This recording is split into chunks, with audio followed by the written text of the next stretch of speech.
এইটো আপুনি ইউটিউব এনেকৈ বনাব লাগিব, বেছি ভাল হ'ব। হ'ল কৰিছোঁ। আচ্ছা, গুড মৰ্ণিং। এই যে ৰয়িঙৰ পৰা আনি যাব ওলাইছোঁ। বহুত দিনীয়া পুৰণা এইটো এটা হেৰি, আহি থাকোঁ গৈ থাকোঁ, ব্যৱসায় সংক্ৰান্তত গৈ থাকোঁ, কেতিয়াবা ফুৰিবলৈ আহোঁ। এটা খুব ধুনীয়া হেৰি হোটেল, মোটামুটি থাকিব পাৰি, ভাল আৰু মৌ হোটেল বুলি কয় ৰয়িঙত। মৌ মানে জাষ্ট আপোনালোকে যদি চাই এপ'ল' ক্লিনিক বুলি আছে, এপ'ল' ক্লিনিক HDFC বেংকৰ মুখত মৌ ৰেচিডেঞ্চি নে এনেকুৱা কিবা এটা হোটেল মৌ, ঠিক আছে, ভাল। এইটো আমি থকা ৰুমটো বহুত ডাঙৰ ৰুম আছিলে।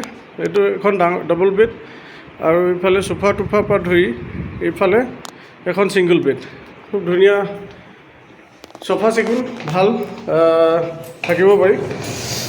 আচ্ছা, ৰয়িং আমি বহুত বছৰ অহা যোৱা কৰি আছোঁ। ৰাজদীপ আছে, অম্লান আছে। ৰাজদীপে মোক কেমেৰা কৰি দিছে, ঠিক আছে, কৰি দিয়ে।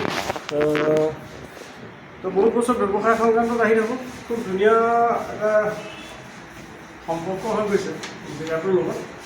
আৰু সম্পৰ্কটো এনেকুৱা হৈছে যে যিবিলাক মানুহ ক'ত যায়, ওপৰত নাযাব, যিবিলাক মানুহ ৰ'ব মোবাইল শেষ কৰিছে। যিবিলাক মানুহ লগত কানেক্ট আছে, যিখিনি মানুহৰ লগত ইমান বছৰ কানেকশ্যন হ'ল, এই ওপৰত লেতেৰা 2000 ইয়াৰ পৰা এই কানেকশ্যনটো গৈ এতিয়া ঘৰুৱা এটা আত্মিক সম্পৰ্ক হৈ গ'ল, একেবাৰে নিজৰ নিচিনা হৈ গ'ল মানুহখিনি।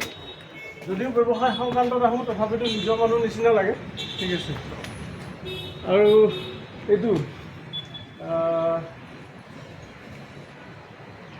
মানে ৰাতিপুৱা শুই উঠি আপুনি মই ব্ৰাছ কৰিবলৈ আহিয়ে এনেকৈ খাওঁ।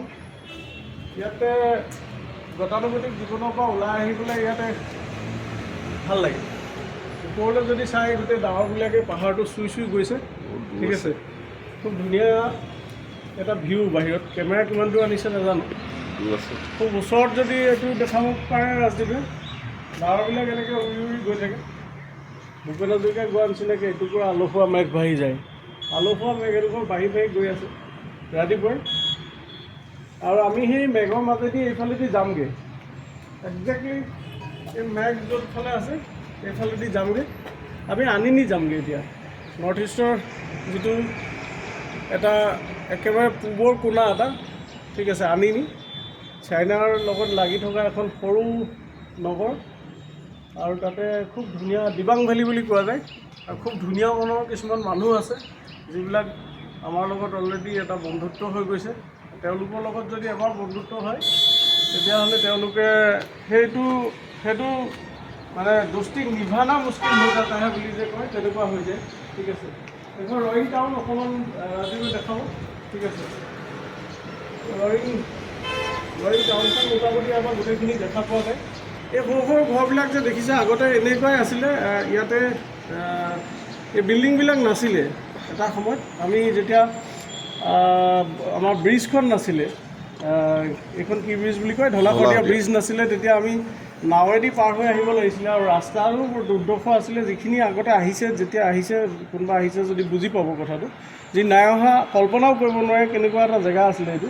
এই সৰু সৰু ঘৰকেইটা আছিলে, যিকেইটা টিঙৰ ঘৰ আছিলে, সেইকেইটাই ঘৰ আছিলে, বাকী একো নাছিলে, ঠিক আছে। ইয়াতে এখন সৰু হোটেল আছিলে, আমি কেতিয়াবা আহি তাতে থাকোঁ। তেতিয়া দুইখন ব্ৰিজেই নাছিলে, না এইখন ঢলা-শদিয়া আছিলে, না এতিয়া আমি যাওঁতে আপোনালোকক দেখাম দেওমালী ব্ৰিজ, সেইখনো নাছিলে। তেতিয়া দিনতো এই সৰু সৰু ৰঙা ঘৰবিলাক আছিলে। আৰু সেই যিটো নেচাৰেল যিটো পৰিৱেশ, সেই পৰিৱেশটো আজিৰ দিনতো ইনটেক আছে। কাৰণ সিফালে ইমান মডাৰ্ণাইজেশ্যন একো হোৱা নাই, যদিও ৰাস্তাটো ভাঙি অলপ বনাইছে নতুনকৈ, 4 লেন কৰিবলৈ যত্ন কৰিছে। তথাপিতো আমি মায়'দিয়াৰ মাজেদি এতিয়া যামগৈ। মায়'দিয়া অহা বুলিলে মোৰ ছোৱালীজনীয়ে নাযাবি বুলি কয়। বাঘকেইটা ওলাইছিলে, বাঘে মানুহ খাইছিলে। গতিকে অকণমানি আমাৰ পুতৈ কয় যে মায়'দিয়ালৈ যাব নালাগে, আনিনিলৈ যাব নালাগে, এইটো ভয়। গতিকে আমি মায়'দিয়ালৈ আহিম, অলপ পাছত মায়'দিয়ালৈ আহি আছোঁ। Till then bye bye.